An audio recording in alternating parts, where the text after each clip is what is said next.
এত বড় মজা জাদু, এত বড় মজা, তিন মজা দেখাতে পারলে খাওয়াবো আস্ত গজা। সকাল বেলার চানে মজা, মজা ইলিশ মাছে, তিন নম্বর মজা কেমন ঝুলছে দেখো গাছে। এত বড় মজা জাদু, এত বড় মজা, এত বড় বাস। আমার ছোট্ট ছোট্ট নাতি নাতনিগুলোর আজ কি হলো রে? হ্যাঁ, সকাল বেলাতেই সব গল্প শুনতে হাজির। কিরে? গল্প নয় গো গোপাল দাদু, এখন তো পাঠশালে যেতে হবে সকলকে। তাই তো বটে। তবে সবাই এসে জুটলি কেন বল দেখি? কোনো শক্ত ধাঁধা ভাঙতে সমস্যা হয়েছে বুঝি? হ্যাঁ, সমস্যা আমাদের নয় গোপাল দাদু, ওই যে তোমার বন্ধু সমস্যার বোঝা মাথায় নিয়ে এসেছে। খুব বড় সমস্যা। সত্যিই ভারী কঠিন সমস্যা ভারমশাই। এমন সমস্যা কোনোদিন আসেনি। কি সমস্যা বলো দেখি বিজ্ঞানী মশাই? রাজসভায় তো আজ যাবই, তখনই তো। তাহলে অনেক দেরি হয়ে যাবে। অনেক দেরি হয়ে যাবে। এই সমস্যা তুমি ছাড়া কেউ দূর করতে পারবে না। বিজ্ঞানী মশাইকে জিজ্ঞেস করো না। তাহলে বলে ফেলো সমস্যার কথা। সেটা আমরা জানি নাকি? শুধু জানি দেশের খুব বিপদ। সবাই জানলে চলবে নাকি? আয় গুলটে ন্যাপলা আয়, আমরা যাই, বিজ্ঞানী মশাই সব বুঝিয়ে বলবে। আসি গোপাল দাদু। দেশের বিপদ এবার সামলে দাও, না হলে আমাদের গল্পের আসরই উঠে যাবে।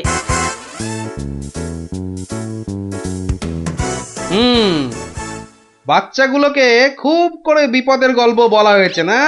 হ্যাঁ, তুমি হলে মিটমিটে শয়তান। না ভারমশাই না, সত্যি বিপদ। আরে বাবা, কিসের বিপদ? মাথার উপর রাজা কৃষ্ণচন্দ্র, তিনি থাকতে আবার বিপদ কি? হ্যাঁ, বিপদ কি ওই ছেলের হাতের মোয়া বললেই চলে আসবে? তাই হয়েছে মশাই। কাল রাত্রে মুর্শিদাবাদ থেকে ল্যাংড়া হরকরা এসছিল। ল্যাংড়া হরকরা মানে ওই নবাব দরবার থেকে জরুরি তলব? তলব নয়, বর্গি আসবে।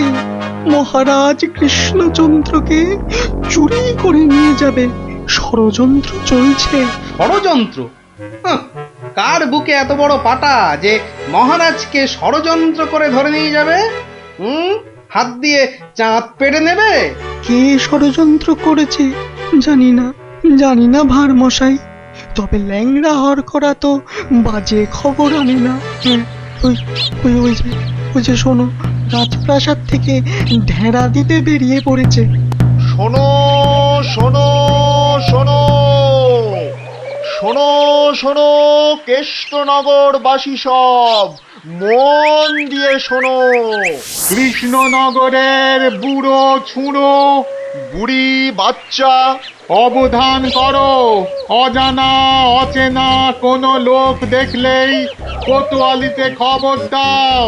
রাস্তা ফাস্তায় অলিগলি খুবচি খাপচায় নজর দাও। সাবধান সাবধান সাবধান, বর্গির ষড়যন্ত্র। শোনো শোনো শোনো। কি বুঝলে ভারমশাই? গুরুতর। আগে তো রাজা মশাইয়ের পাশে গিয়ে দাঁড়ানো দরকার। আমি আসছি বিজ্ঞানী মশাই।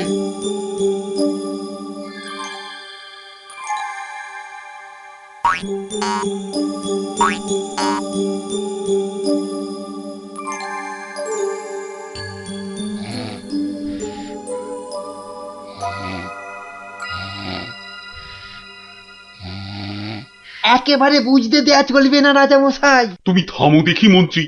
কিন্তু সেনাপতিটা কোথায় গেল? যত সব অপদার্থ। আমি বলি কি মহারাজ, আজ রাজসভা থাক, এই ঘরের মধ্যেই না হয়। না না, সে হবে না। ঘরের মধ্যে আমি থাকবো না। এই সভায় না বসলে আমার হাই ওঠে। উঠুক না, উঠুক উঠুক, পাশে থাকবে দুটো বালিশ, দরকার হলে গড়িয়ে নেবে। গড়িয়ে নেবেন? কি বুদ্ধি! গড়াতে গড়াতে রাজা গড় গড় করে নাক ডাকলে কি বলবে লোকে? হ্যাঁ, না, তা নয়, আসলে চপ! একটাও কথা নয়। চলো রাজসভায়।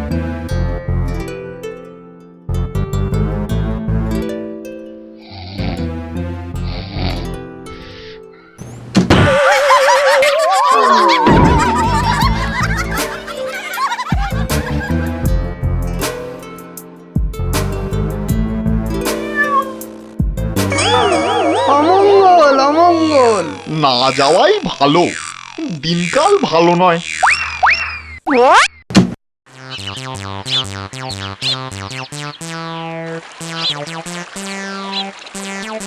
পেন নাম্বার মশাই, পেন নাম, খুব দেরি হয়ে গেল বুঝলেন।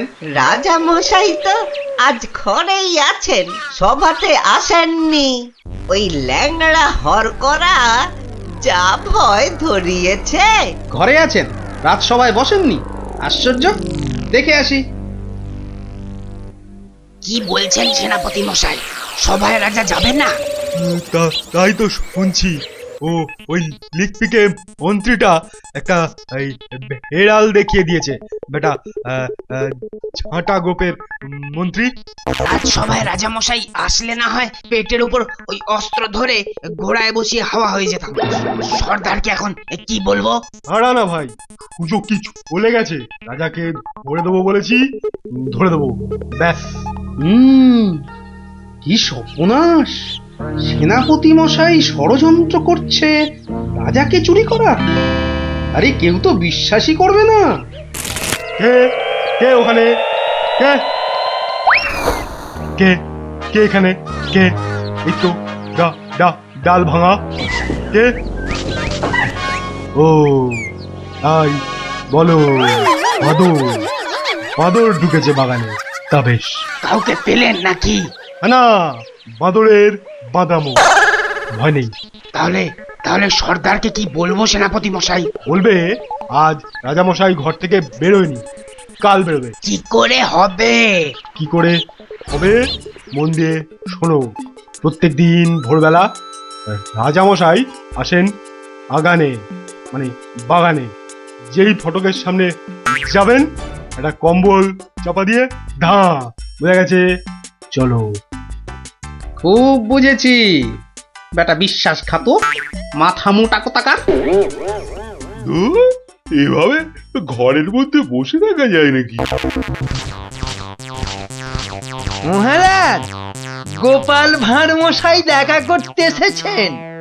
এসেছে, এতক্ষণে মনে পড়লো। মহারাজ, আপনার ঘরে তো ঢুকতেই দিচ্ছে না। রাজা মশাইকে এখন বিরক্ত করো না ভার মশাই। তুমি একটু থামো তো অমাত্য। না না, বলুক মহারাজ, আপনার ভালোর জন্যই তো বলছেন উনি। কি জানি কে যে এমন ষড়যন্ত্র করছে। কে করছে তা তো বললে বিশ্বাসই করবেন না। কি ভাবছো গোপাল? আজ্ঞে মহারাজ, সেনাপতির মতন বীর হলে একাই আপনাকে অমাত্য মশাই বাঁচিয়ে দিত। অতটা গায়ের জোর তো নেই, সাহসও নেই। কে বলেছে তোমাকে যে আমার সাহস নেই? আছে সাহস, নিশ্চয়ই আছে। প্রমাণ দিতে হবে। কি করতে হবে? কাল খুব ভোরবেলা রাজামশাইয়ের চাদরটা গায়ে চাপিয়ে পাগড়ি মাথায় বাগানে ফটকে যেতে পারবেন। কেন পারবো না? অত সাহস হবে না। কি আশ্চর্য! হ্যাঁ, আমি পারবো পারবো পারবো পারবো, ব্যাস।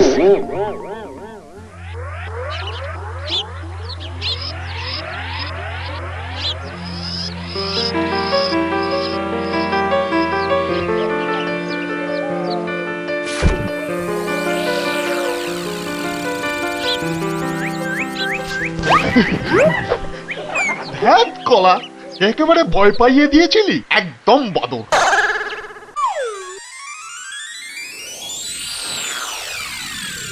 ওই তো যাচ্ছেন রাজামশাই।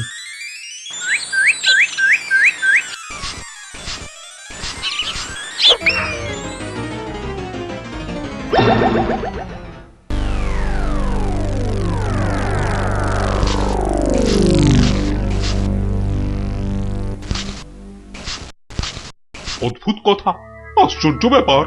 অমাত্য মশাই বাগানে বেড়াতে গেল আর কর্পূরের মতো উবে গেল। মন্ত্রী, একদম ভাববেন না মহারাজ, সেনাপতি নিজে গেছে তদন্তে। মালি কি বলছে? দেখেছে অমাত্যকে? আমি তো বেলায় এসেছি মহারাজ, কাউকেই দেখিনি। আহা, এবার এবার কি করে মুখ দেখাবো আমি বলো তো? গোপালের কথায় সাহসের প্রমাণ দিতে গিয়ে অমাত্যটা যে বেঘরে মরল। মরলেই হলো নাকি? অমাত্য মশাইকে রাজা মনে করে ধরে নিয়ে গেছে মহারাজ। ওকে নিয়ে কি করবে? আপনার পাগড়ি আর চাদরটা পরায় ভেবেছে রাজা কৃষ্ণচন্দ্র তুমি জানতে এসব হবে? গুরুদেবের দয়ায় আজ পেয়েছিলাম মহারাজ। গুরুদেব? তোমার আবার গুরুদেব কে?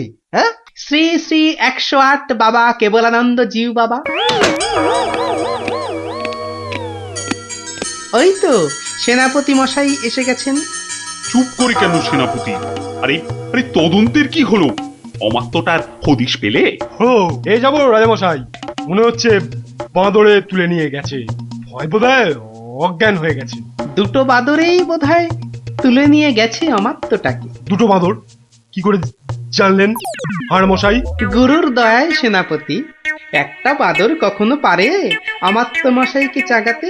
অত কথা জানতে চাই না, বেরিয়ে পড়ো বেরিয়ে পড়ো। সন্ধ্যার আগে অমাত্যটাকে হাজির করাতেই হবে, নইলে কিন্তু সেনাপতির চাকরির দফা রফা। ব্যাস। আর অমাত্য মশাইকেও দেখুন, রাজা মশাইয়ের পাগড়ি তেনার চাদর পরে তুই এলি কেন? এ কি আর এসেছে, গোপাল ভাঁড় লোভ দেখিয়েছে। তবে তবে আমি আমি ঠিক উদ্ধার করে আনবো ওই ওই ওই অমাত্য মশাইকে। এরম ঘটলে তো বাগানে আসাই ছেড়ে দিতে হয়। হারবে কেন? তবে হ্যাঁ, সন্ধ্যের পর আর কেউ ও বাগানে যাবে না। ভূত টুত বেরোচ্ছে বোধ হয়। বেরোতে পারে, যাই তদন্ত করে আসি। তোমরা দেখো সব, আমি একটু ঘুরে আসি।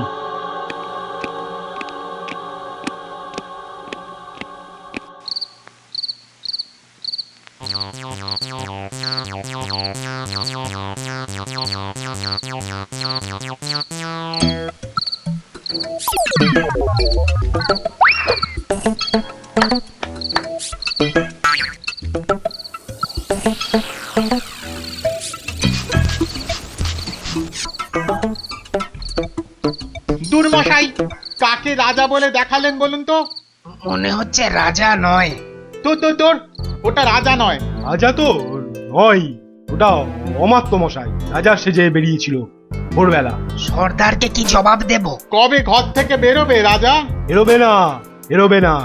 মহাভীতু ওর মন্ত্রীটা, বেরোতেই দেবে না। ঘর থেকে না বেরোলে ধরবো কি করে? আপনি একটা হতভাগা। ঘর থেকে না বেরোলে আমরা ঘরে ঢুকবো। কি করে ঢুকবো ঘরে? ইট কাটবো, পাথর ভাঙবো। পাথরের দেয়াল, শীত কাটতে হলে কোনো চিন্তা নেই। এই নাও ছেনি, এটা দিয়ে ঘষতে হবে আর জল দিতে হবে, ঘষতে হবে আর জল দিতে হবে। আরে বাস, পেটে পেটে দুষ্টুমির বুদ্ধি, ষড়যন্ত্রী মশাই একটা। বোঝা গেল? হ্যাঁ, এই ছেনিটা দিয়ে পাথরের দেয়ালে ঘষবো আর জল দেবো আর ঘষবো। বুঝেছি বুঝেছি, আজ রাতে রাজার ঘরে শীত দেব, ব্যাস। তারপর রাজা মশাইকে নিয়ে দাঁ, খেল খতম। মন্ত্রী, এবার এবার সবাইকে নিয়ে যাও তো। ভীষণ হাই উঠছে। আমি কাউকে আর ঘরে ঢুকতে দেব না মহারাজ, আপনি একটু গড়িয়ে নিন। কিন্তু আমায় একটু কথা বলতে হবে মন্ত্রী মশাই। এই দেখো, কেউ থাকবে না এ ঘরে। তাই তো বলছি সবাই বেরিয়ে যান, আমি খালি রাজা মশাইকে একটা মন্তর শিখিয়েই চলে যাব। মন্তর? মন্তর, বেরোন না সব। মহারাজ, সেদিন রাস্তা দিয়ে আসতে আসতে দেখেছিলাম একটা ষাঁড় মাটিতে খুর ঘষছে আর তার মুখ দিয়ে লালা ঝরছে। শ্রী শ্রী 108 বাবা আমার গুরুদেব দয়া করে একটা মন্তর দিলেন। খুরং ঘর্ষং ছিরিক ছিরিক পানি, মারবো চড় গলাখানা টানি, আমি তোর মনের কথা জানি। এটা মন্তর? মন্তর মহারাজ, চিৎকার করে রাত্রির বেলা খালি বলবেন, বিপদ কেটে যাবে মহারাজ, অমাত্য মশাই ফিরে আসবেন, আমি আসি মহারাজ। আপনি চিৎকার করে বলুন শুধু। কি মন্তর রে বাবা, খুরং ঘর্ষং ছিড়িক ছিড়িক পানি, আমি তোমার মনের কথা জানি।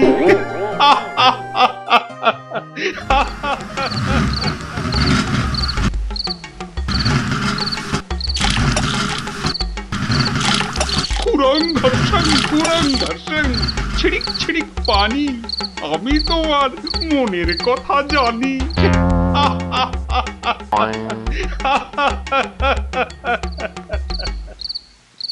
হলো কি? তাড়াতাড়ি হাত চালাও। ওই এষ্টচন্দ্রের দফা রফা করবো আজ। আমাকে জলহস্তি বলে, আঁখা মোটা বলে। বলবেই তো, রাজা মশাই সব জানতে পেরে গেছেন। মরলাম আমরা। হ্যাঁ, আনতে পেরে গেছেন? কিভাবে জানলো? তা জানি না, কি বলছেন রাজামশাই শুনুন এসে। খুরং ঘর্ষং ছিড়িক ছিড়িক পানি, মারবো চর গলাখানা টানি। যা গলা, কি করে জানলো? খুরং ঘর্ষং মানে খুর ঘষে শীত কাটছি, খুর ঘষে। ছিড়িক ছিড়িক পানি মানে ছড়ছড় করে জল দিচ্ছি। গলাটা টেনে এবার চর চর মারবে। তারপরে ফাটক। তারপর বাবা, তাড়াতাড়ি রাজার পায়ে পড়তে হবে। ভুল হয়ে গেছে। ওরে বাবা, তাড়াতাড়ি আয়। মহারাজ রক্ষা করুন, মহারাজ মহারাজ মহারাজ রক্ষা করুন, ভুল হয়ে গেছে। কি হলো সেনাপতি? আপনি সব জেনে গেছেন, বুঝেছি। তাই ওই খুরং ঘর্ষং খুর দিয়ে শীত কাটছিলাম। রাজামশাই ছিড়িক ছিড়িক করে জল দিচ্ছিলাম রাজামশাই। আপনাকে ধরে নিয়ে গিয়ে বর্গীদের কাছে চল মারুন না, আর করব না। ভাঁড় মশাই তাহলে সব জানতে পেরেছিল। আজ আর বলতে আমার কোনো লজ্জা নেই। এই গোপাল ভাঁড় শুধু সবার ভাঁড় নয়, সে নবদ্বীপের শ্রেষ্ঠ প্রজা, আমার বন্ধু, আমার ভাই। আমার প্রাণ রক্ষা করে সে আমার শ্রেষ্ঠ আত্মীয়। এসো গোপাল, এসো।